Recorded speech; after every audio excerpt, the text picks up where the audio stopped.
pagi, salam sejahtera untuk kita semua. Hari ini kita akan memulai acara kita, yaitu acara pemaparan materi oleh Ibu Elis. Tapi sebelumnya saya akan membacakan susunan acara. Yang pertama, pembukaan. Kedua, doa pembukaan oleh Pak Rahmadi. Yang ketiga, pemaparan materi oleh Ibu Elis. Yang keempat, penutup. Dan yang terakhir, doa. Puji dan syukur kehadirat Tuhan Yang Maha Kuasa karena kita semua dapat berkumpul di sini untuk melaksanakan tugas dan tanggung jawab kita sebagaimana yang sudah saya bacakan sebagai susunan acara tadi. Baiklah, kita akan memasuki yaitu doa pembukaan yang dibawakan oleh Pak Rahmadi. Waktu dan tempat kami persilakan. Untuk memulai kegiatan kita pada kesempatan kali ini, marilah kita bersama-sama berdoa menurut agama dan keyakinan kita masing-masing agar dipermudah dalam kegiatan hari ini. Berdoa dimulai. Doa selesai.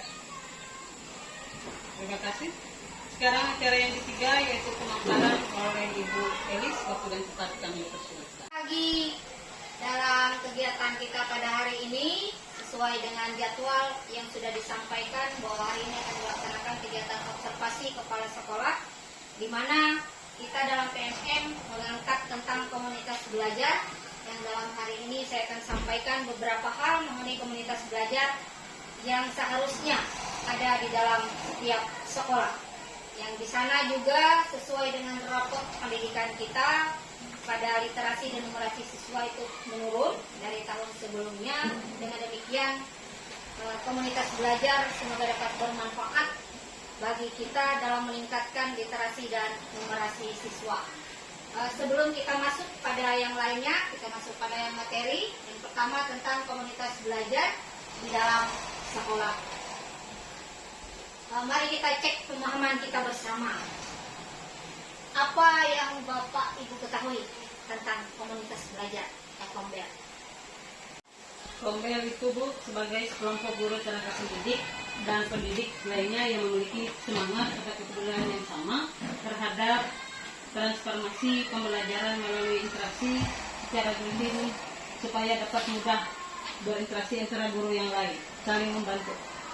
Kalau yang lain? Menurut saya, KOMBEL adalah suatu wadah di mana pendidik, tenaga kependidikan dan pihak-pihak yang berkaitan biasanya melakukan suatu diskusi atau berkolaborasi untuk membicarakan suatu hal yang dianggap penting atau bisa juga secara rutin dilakukan untuk mencapai misalnya ada tujuan yang ingin kita capai, itu biasanya dibicarakan dalam suatu KOMBEL.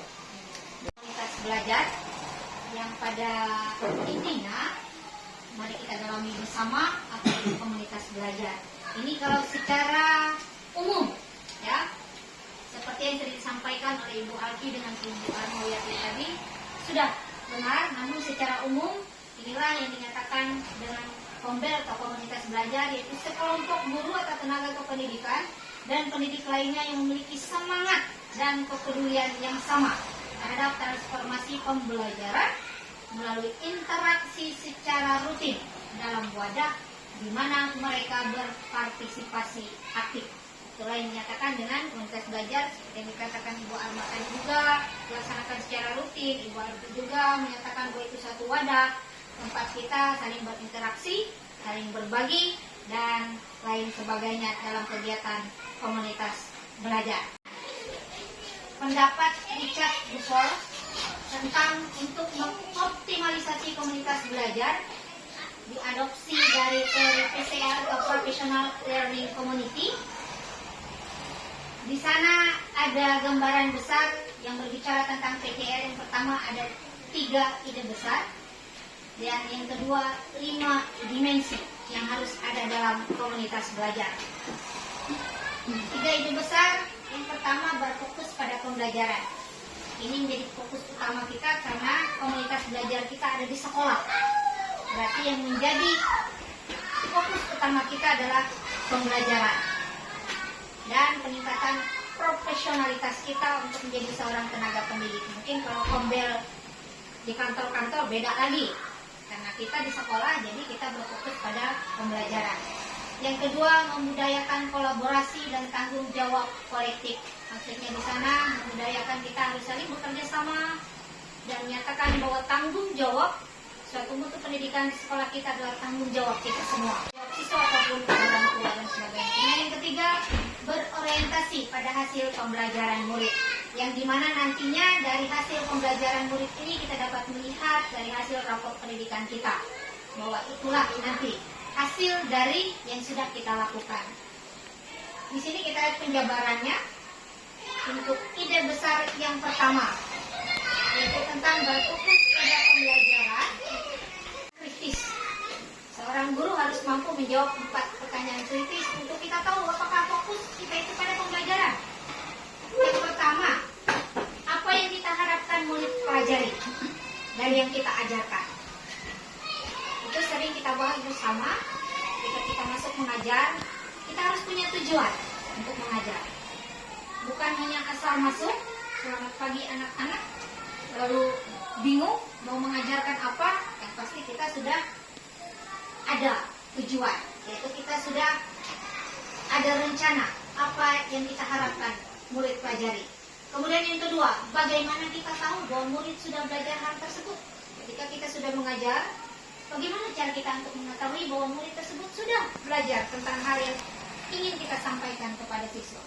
Kalau ada murid yang tidak belajar dalam kelas, pasti ada siswa yang tidak belajar. Asik bermain setiap kelas ada mungkin ya. Kalau di kelas 1 Ibu Alfi bagaimana? Siapa kira-kira yang suka tidak merespon? Ya, ada. Nah, ada. Iya. Kalau di kelas 2 ada. Di kelas 3 ada. Setiap kelas pasti ada, ya. Kemudian yang keempat, bagaimana kita akan memperkaya materi untuk murid yang sudah mahir. Nah, setidaknya setiap siswa berbeda kemampuan. Kalau ada siswa yang lebih mahir, kita bagaimana cara kita memperkaya materi untuk dia. Jangan disamakan dengan siswa yang umpamanya belum bisa membaca. Jangan ajarkan dia abjad kalau dia sudah melebihi daripada itu.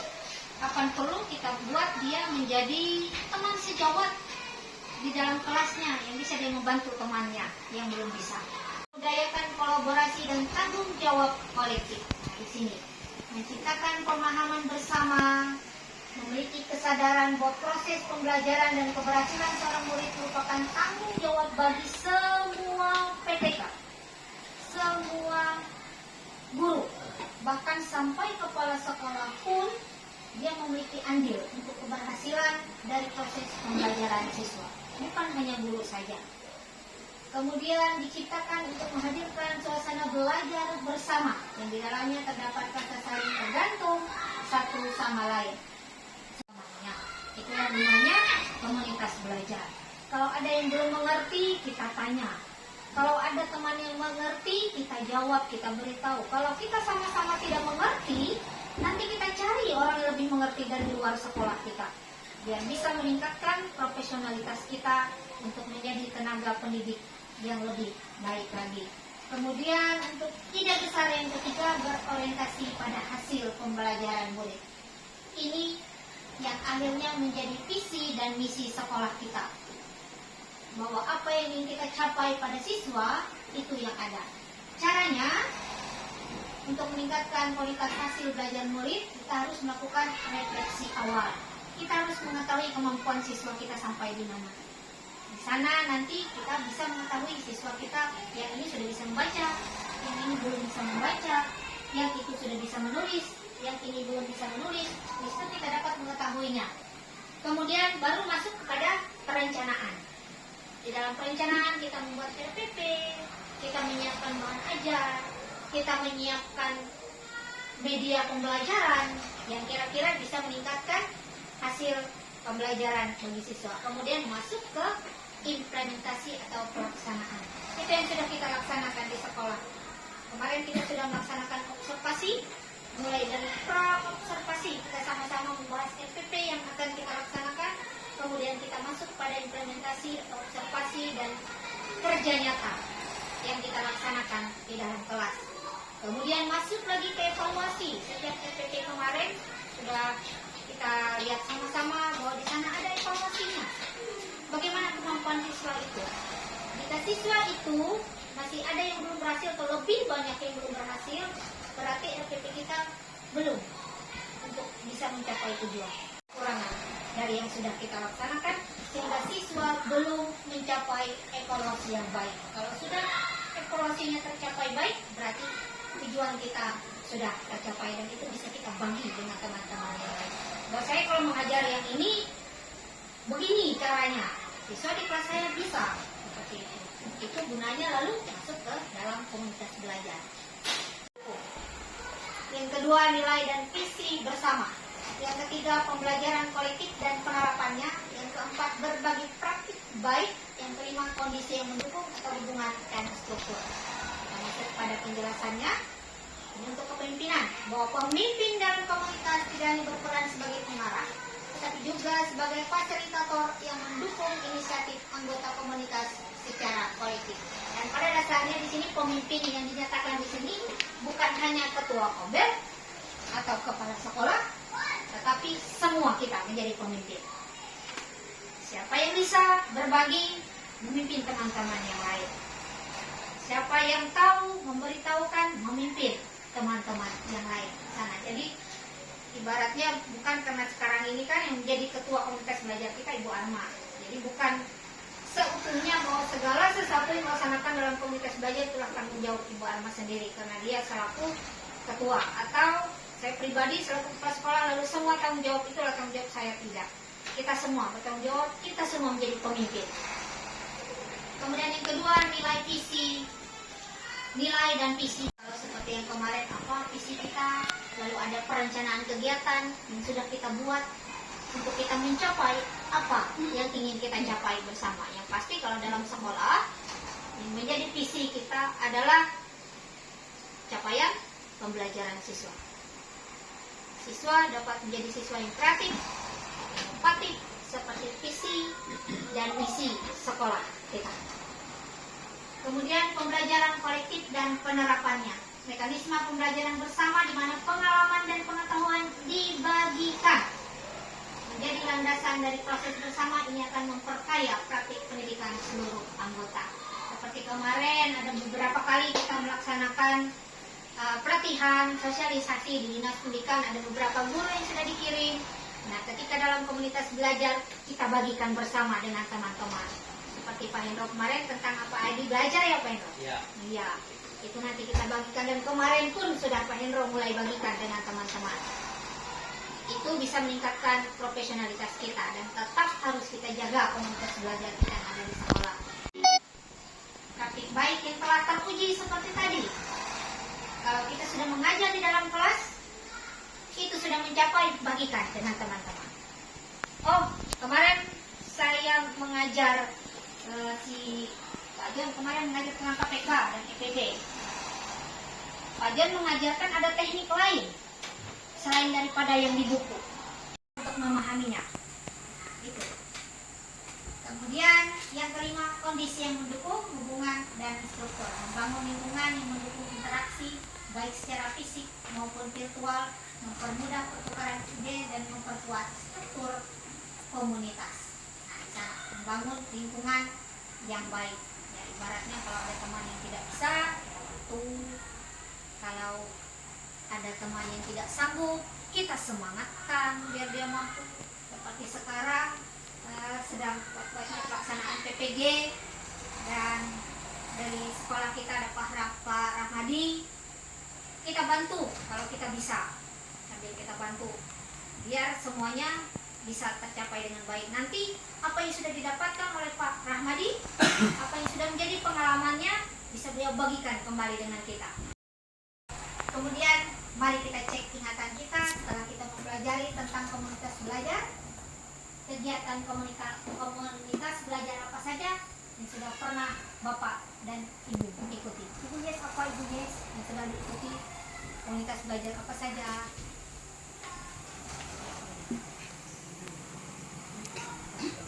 Belajar yang ada di sekolah kita, di KKG. Ya. KKG adalah satu komunitas belajar untuk guru. Ya. Dan di senang kita dilaksanakan, walaupun kadang masih memang belum efektif tidak apa-apa. Yang pasti kita sudah, kalau di sekolah kita ada tidak Bu Yes? Ada Bu Yes. Kita sudah melaksanakan komunitas belajar kita dari tahun 2023 awal rasanya ya. Setelah saya sama Pak John kemarin ikut latihan di Palangkaraya, ya, kita mulai membentuk komunitas belajar. Kita refleksi bersama. Apakah kegiatan komunitas belajar yang sudah berjalan ada manfaatnya untuk ibu dan bapak guru? Ada. Apakah kegiatan komunitas belajar tersebut ada membawa perubahan pada peningkatan mutu pembelajaran di kelas bapak, ibu, bapak guru? Ada. Berapa persen pentingnya komunitas belajar dalam meningkatkan profesionalitas Anda dalam kegiatan belajar mengajar? Berapa persen?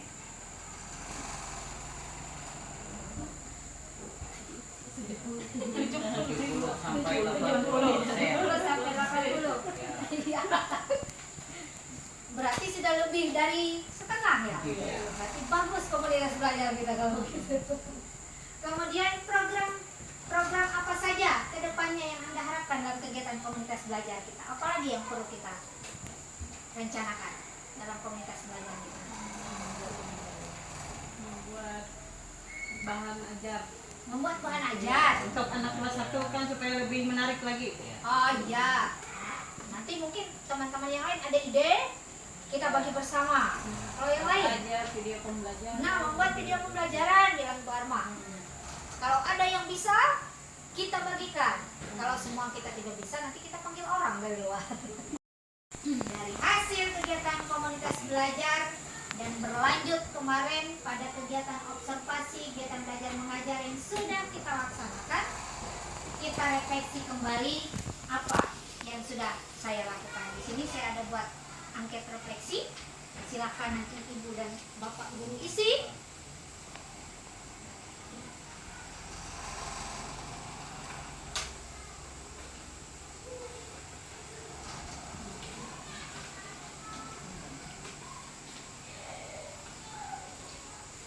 Isi di sini angket refleksinya.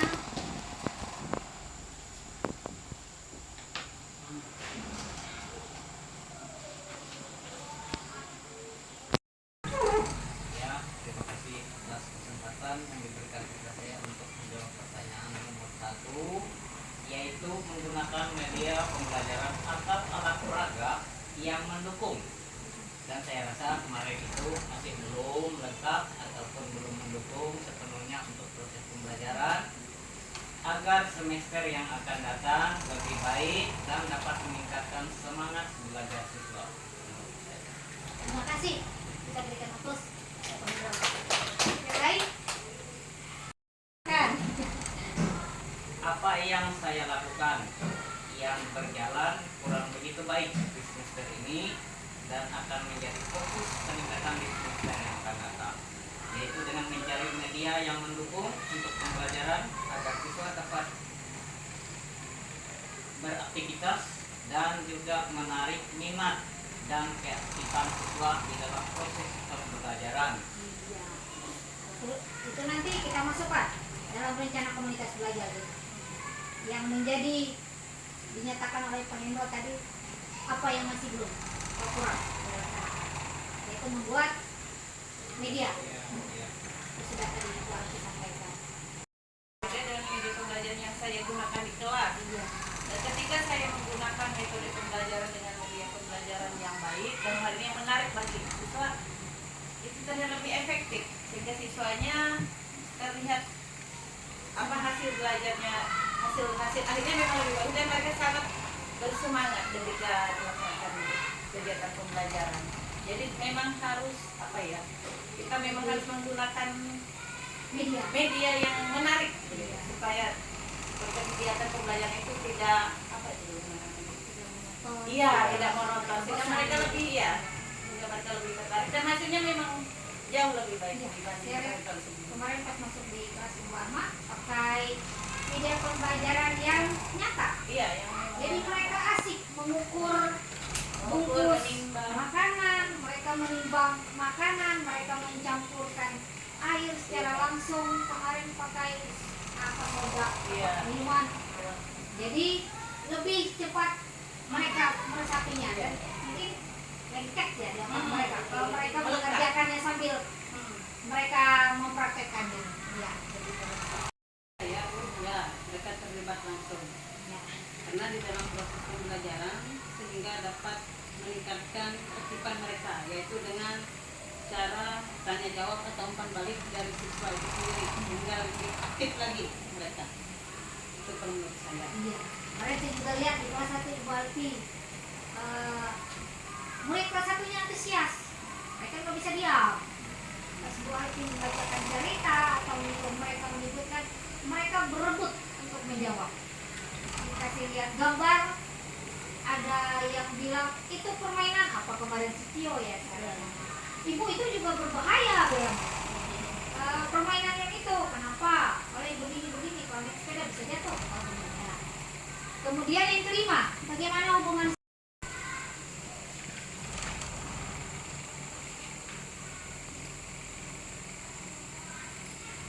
Bagaimana hubungan saya dan peserta didik dengan orang tua peserta didik? Kalau menurut saya di sini baik karena di dalam proses belajar anak-anak dalam ilmu pendidikan perlu adanya ketertiban orang tua dan peserta didik, saling berkomunikasi. Iya, betul sekali ya. Dan selama ini pun kita kalau yang pasti pada akhir tahun ajaran kita mengundang orang tua, kita jelaskan apa yang sudah kita laksanakan di dalam kelas untuk orang tua sehingga orang tua pun tahu. Dan kalaupun di sela-sela semester seperti itu ada hal-hal yang perlu kita juga sampaikan kepada orang tua. Dan kira-kira ibu bapak guru kalau biasanya memberikan tugas rumah pasti kita sampaikan sambil minta tolong dengan orang tua. Nah, itu pun sudah salah satu cara kita untuk menjalin hubungan yang baik dengan orang tua, dan orang tua pun saya lihat sampai saat ini baik-baik saja.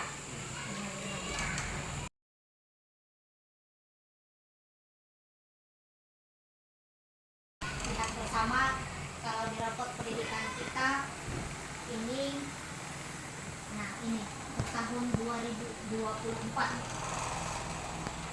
untuk kemampuan numerasi dan literasi itu kurang, itu turun semua. Untuk kualitas pembelajaran memang turun, tetapi masih dalam posisi yang sedang. Nah, dan yang harus lebih ditingkatkan adalah yang ini, kemampuan literasi. Maka berdasarkan ini, kita sudah menyusun bersama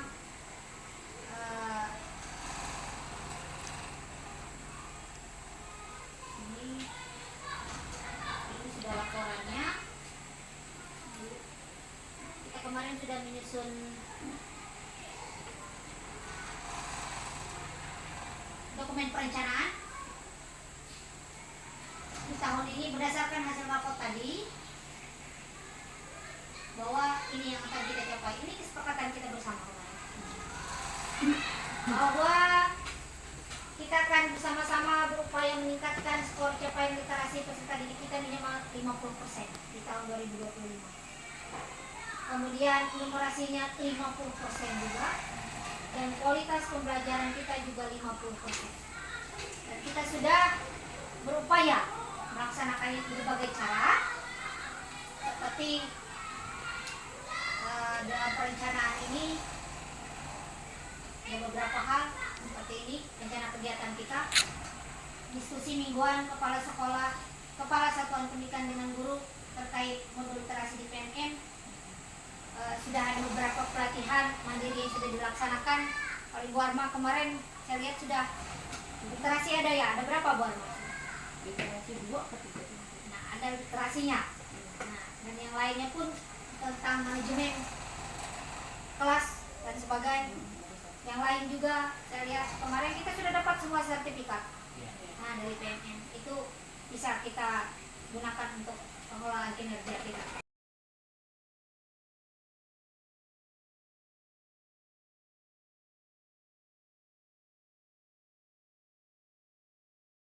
Bahwa di sana pendidik melakukan kegiatan sharing pengetahuan di komunitas belajar, ini pun sudah kita laksanakan. Sudah, Ibu Yes, kita komunitas belajar laksanakan? Sudah. Kemudian kepala staf pendidikan dan guru bersama-sama menciptakan pojok baca kelas. Nah, sudah kita laksanakan dan buktinya ada di sini.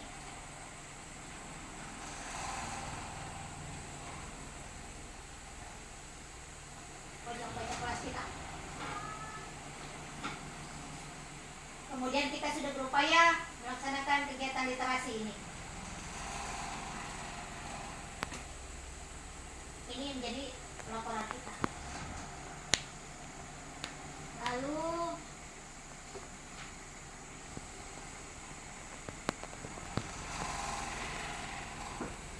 untuk yang literasi juga demikian. Kemudian melakukan sharing, lalu membuat media pembelajaran. Ini akan kita lanjutkan kembali di komunitas belajar selanjutnya. Ini menjadi pokok utama kita dalam program komunitas belajar. Ibu Alfi sudah tadi minta juga, Pak Hendro juga menyatakan bahwa itu masih merupakan kekurangan. Kemudian Ibu Arma sudah menyatakan ingin belajar buat video pembelajaran. Itu semua adalah untuk meningkatkan pembelajaran yang ada dalam kelas, termasuk dalam manajemen kelas dan kualitas pembelajaran. Itu akan kita masukkan pada program selanjutnya. Ya.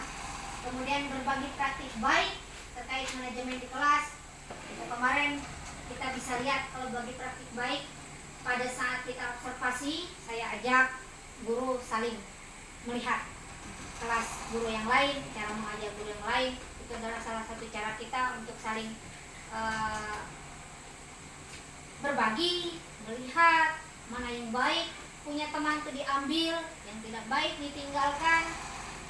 Nanti kita sama-sama memperbaikinya, yang tidak baik, kemudian yang baiknya lebih kita tingkatkan bersama. Bisa dikasih kegiatan di komunitas belajar, saya kira kalau saya pribadi sudah tidak, kira-kira Bu ya semua saya dikasih. Sudah. Iya. Kemudian evaluasinya itu yang sudah kita laksanakan bersama, melakukan supervisi, mengenali perilaku dan sikap peserta didik. Itu saya lihat semua kemarin ada di RPP. Semua ada penilaian sikap siswa. Gitu. Melakukan tes dan penilaian terhadap peserta didik semua juga sudah ada di RPP yang sudah kita unggah di PMF. Semua ada. Melakukan supervisi iya terhadap pendidik bukan hanya dilaksanakan oleh kepala sekolah tapi juga sesama guru atau teman sejawat. Yang bisa saya sampaikan pada hari ini, kalau ada pertanyaan atau saran dan pendapat, kami persilahkan dari Ibu Bapak Guru. Ada? Kalau tidak ada, berarti sampai di sini sudah dinyatakan di sana terima kasih. Sekian dan terima kasih. Baik, terima kasih kepada Ibu Elis yang sudah menyampaikan pemaparan materi yang sudah disampaikan.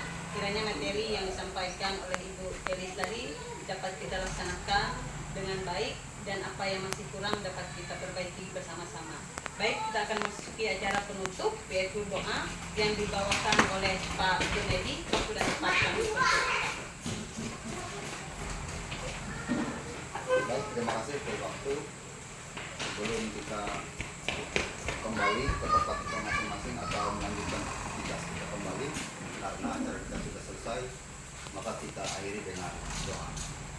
Marilah kita berdoa menurut agama dan kepercayaan kita masing-masing. Berdoa mulai.